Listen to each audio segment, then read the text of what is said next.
Okay, so real talk. I was doom scrolling through a design forum a few months back, which, by the way, is never a good idea at 11 p.m., and I came across this thread. Someone had posted, "Is there any point learning 3D anymore? AI can do everything we do in 30 seconds." And the replies. Half the thread was full of people absolutely spiraling. I've been doing this for 8 years, and I feel obsolete. I just spent 6 months learning Blender, and now I'm questioning everything. We're cooked. And the other half was this bizarre, toxic positivity. AI can never replace real artists. Human creativity will always win. Said with the confidence of someone who has clearly not opened Midjourney recently. And I'm sitting there at 11 p.m. reading all of this going, nobody in this entire thread is actually being helpful. Not the doom crowd, not the hype crowd. Both sides are just loud, and neither one is giving anyone a practical answer to a very real and legitimate question. So I closed the forum, made a coffee, which at 11 p.m. was probably a mistake, but here we are, and I started writing down everything I actually know about where this industry is going, what's changing, what isn't, and what a 3D artist needs to do right now to build something that holds up. That document turned into this video. And I want to be clear about something from the jump. I'm not going to tell you AI isn't a big deal. It is. Anyone saying otherwise is either not paying attention or we're trying to sell you something. But I'm also not going to tell you your career is over, because it isn't. And there's a very specific, very practical reason why, which I'm going to show you. Here's the deal.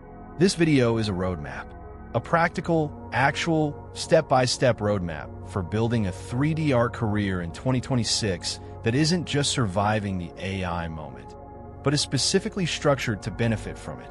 I'm going to show you which parts of 3D work AI is genuinely eating, because you need to know that clearly. I'm going to show you which parts it can't touch and why. I'm going to map out the specific skills, positioning moves, and career decisions that separate the artists who are going to look back at this period as the best thing that ever happened to their career, from the ones who are going to look back and wish they'd done something different. This is not a "don't worry, everything is fine" video. Everything is not fine if you keep doing the same thing you were doing 3 years ago and expecting the same results. But everything is genuinely exciting. Actually exciting, not performatively exciting, if you understand what's shifting and move accordingly. That's what we're doing today. Let's go. Before the roadmap, I need to share something that reframed how I think about all of this. And it happened kind of accidentally. I was looking at previous technological shifts in creative industries. Not AI specifically, I mean historically. What happened to photographers when digital cameras replaced film? What happened to graphic designers when desktop publishing software made layout accessible to non-designers? What happened to illustrators when stock image libraries blew up? And in every single case, everyone, the initial reaction from the professional community was some version of "we're cooked." And then something interesting happened. In every case, not some, every, the technology that threatened the profession actually ended up restructuring it in a way that created more value at the top. Not more jobs necessarily, different jobs, higher value work, bigger opportunities for the people who understood what the shift actually meant and positioned themselves accordingly. While the people who ignored it or fought it got squeezed out of the middle. The middle, that's the key word. And it's the key to understanding exactly what's happening with AI and 3D right now. Because AI is not coming for the top of the market. It never does. But it is absolutely hollowing out the middle. And if you don't know which side of that line you're currently on, or how to get to the right side of it, that's the most important thing I can give you today. Let me build it out. Let me be specific. Because AI is changing everything is too vague to be useful. Here's what AI is genuinely disrupting in the 3D space right now. Low complexity product renders for generic e-commerce. The kind of work where someone needs a basic pack shot of a simple product on a clean background, consistent, functional, unremarkable. AI tools can now approximate this well enough for a certain tier of client. Not perfectly, not for premium brands, but well enough for the client who is already shopping on price. Concept ideation and mood boarding. The part of the creative process where you're generating visual options, exploring directions, giving a client something to react to, AI has made this dramatically faster, which means clients expect this phase to cost less than it used to. That's a real compression on the front end of certain workflows. Basic asset generation for games and background elements. Anything that's volume-driven, background props, environmental filler, generic assets that need to exist but don't need to be remarkable. This is getting faster and cheaper with AI assistance. And that does reduce the need for certain junior roles that used to exist at the bottom of studio pipelines. That's the honest list. That's what's actually being affected right now in ways that are measurable and real. Notice what's not on the list. Hero product renders for premium brands where every detail carries brand equity. Complex character work with a specificity of expression and proportion carries narrative weight. Virtual production environments where real-time performance and technical pipeline knowledge are irreplaceable. Architectural visualization at the level where a luxury client is spending $30 million on a development and needs imagery that makes people feel something. Art direction, the judgment, the taste, the ability to evaluate whether something is working and know exactly why it isn't. AI is not doing those things. Not well. Not yet. And the not yet is important. But so is the gap between where it is now and where those things live. That gap is bigger than most of the doom crowd will admit. Okay, the middle. Let me explain what I mean. Every creative market has 3 tiers. The bottom tier is commodity work. High volume, low differentiation, price-sensitive clients, easily replaceable output. This is where AI disruption hits hardest and fastest. If you're operating here, competing on price, doing generic work for whoever will pay, AI is a genuine and immediate threat to your position. Not eventually. Now, the top tier is a specialist premium work. Low volume, high differentiation, quality-sensitive clients, output that requires genuine expertise, taste, judgment, and often domain-specific knowledge that takes years to develop. AI disruption here is slow and partial because the value being delivered is fundamentally human in ways that are hard to systematize. This is where rates are strong, relationships are long, and the work is genuinely interesting. The middle tier, and this is where the majority of working 3D artists currently live, is competent generalist work. Decent quality, moderate differentiation, clients who care about quality but also care about price, output that requires skill but not the kind of deep specialist expertise that makes someone irreplaceable. This is the tier that AI is hollowing out. Not destroying overnight, hollowing, slowly compressing the margins, making the client who used to pay mid-market rates start to ask whether they actually need a human for this, creating downward pressure on prices in a segment that was already competitive. And here's the uncomfortable truth. If you're a competent generalist 3D artist doing mid-market work, you are in the most vulnerable position in the current landscape. Not because you're not talented, but because talent that isn't specifically positioned is hard to defend against a tool that's fast, cheap, and getting better. The move, the only real move, is to stop being in the middle. Either go up or go deep. Going up means developing genuine specialist expertise in a high-value niche. Real-time 3D, premium product viz, medical visualization, virtual production, areas where the work is complex enough, specific enough, and high-stakes enough that clients are not going to outsource it to an AI tool anytime soon. Going deep means building such domain knowledge, not just 3D skill, but understanding of a specific industry, client type, and aesthetic language, that you become the obvious choice in a narrow lane. Not because you're the most technically impressive artist, but because you understand the world your clients operate in better than anyone else who also happens to know 3D.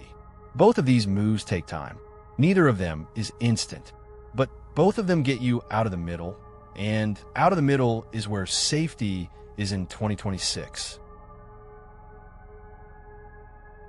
Let me get specific about what an AI-resistant career is actually built from, because go up or go deep is directionally right, but practically vague without this.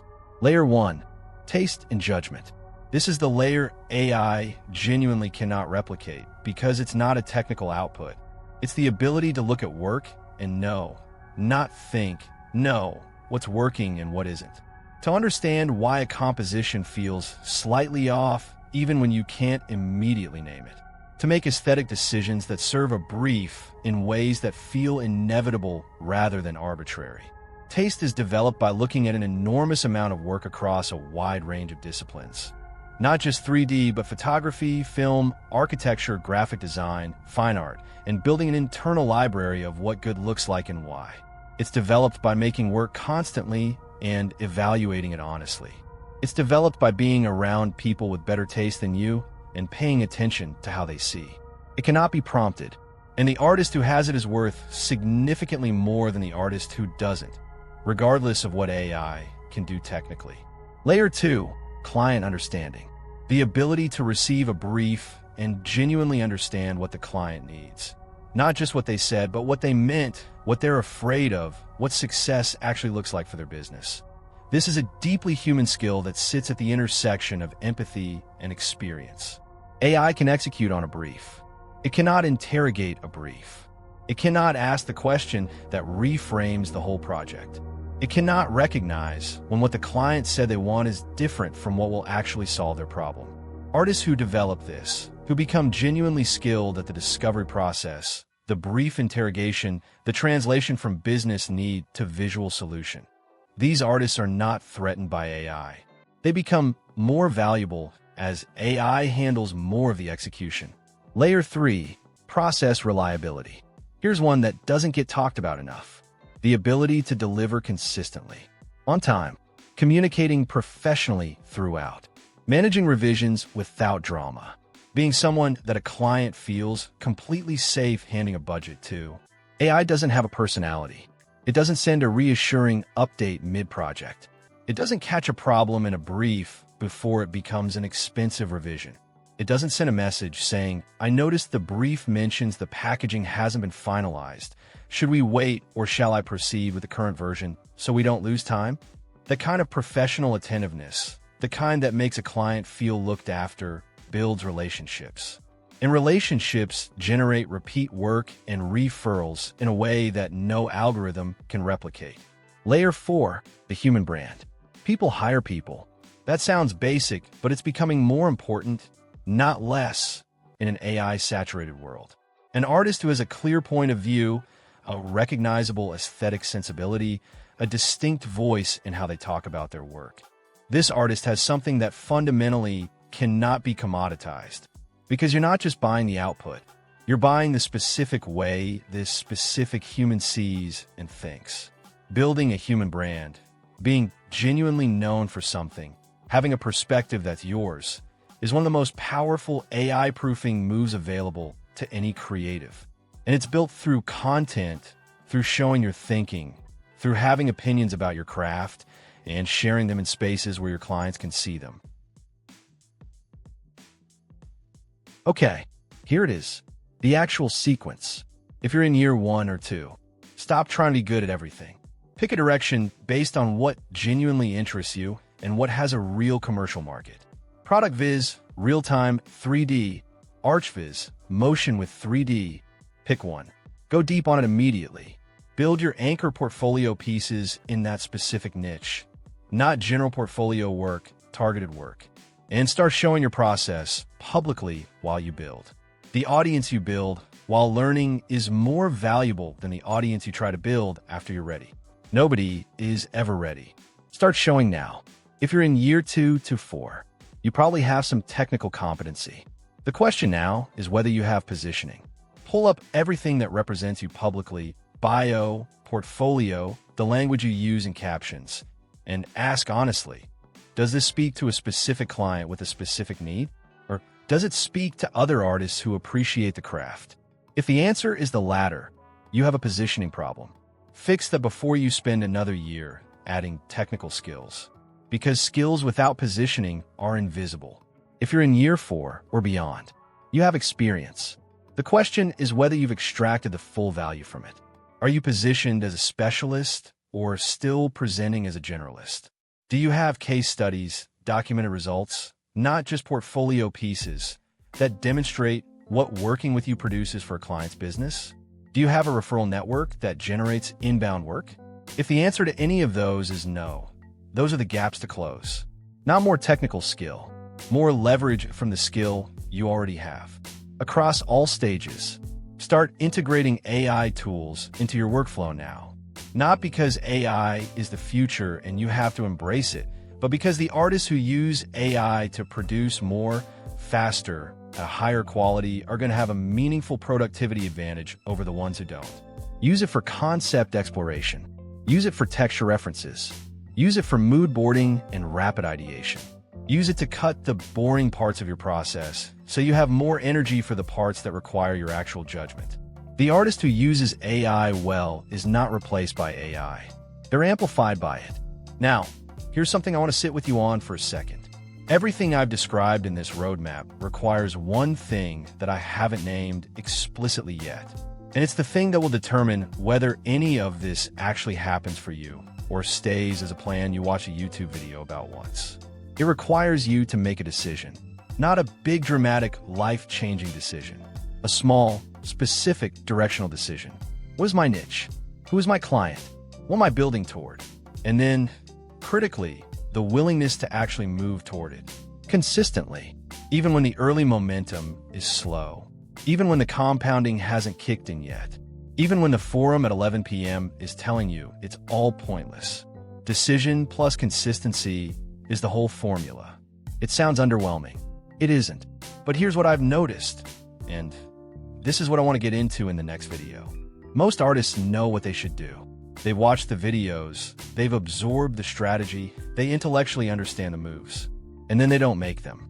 Not because they're lazy, not because they don't care, but because there's something specific underneath the inaction, a fear, a belief, a story they're telling themselves about why now isn't the right time, or they're not ready yet, or the market is too hard right now anyway.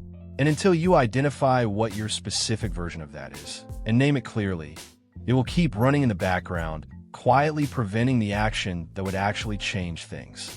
That's the next conversation. The psychology of actually doing the thing. And I think it's going to be one of the more useful videos I've made. So, the roadmap. AI is real, and it's restructuring the market. The middle is being hollowed out, and if you're in it, move. Go up into specialist expertise, or go deep into niche domain knowledge. Build the layers that AI can't replicate. Taste, client understanding, process reliability, a human brand. And start using AI as a tool, rather than fearing it as a replacement. Year 1 or 2, pick a direction and go deep immediately. Year 2 to 4, fix your positioning before you add more skill. Year 4 and beyond, extract more leverage from the expertise you already have. And across all of it, make the decision, then show up for it consistently. The 3D artists who are going to look back at 2026 as the year everything changed for the better, they're not the ones with the most talent. They're the ones who read the shift clearly and moved while others were still arguing about it in forums at 11 p.m. Don't be in the forum. Be in the work. Subscribe if this kind of honest, practical career thinking is what you come here for, because that's genuinely all I make. Hit the bell for the next video because the psychology of actually doing the thing is a conversation that I think is going to unlock something for a lot of you. And drop a comment. Where are you right now in this? Year 1, Year 4, somewhere in the anxious middle? Tell me specifically. I read every single one. I'll see you in the next one.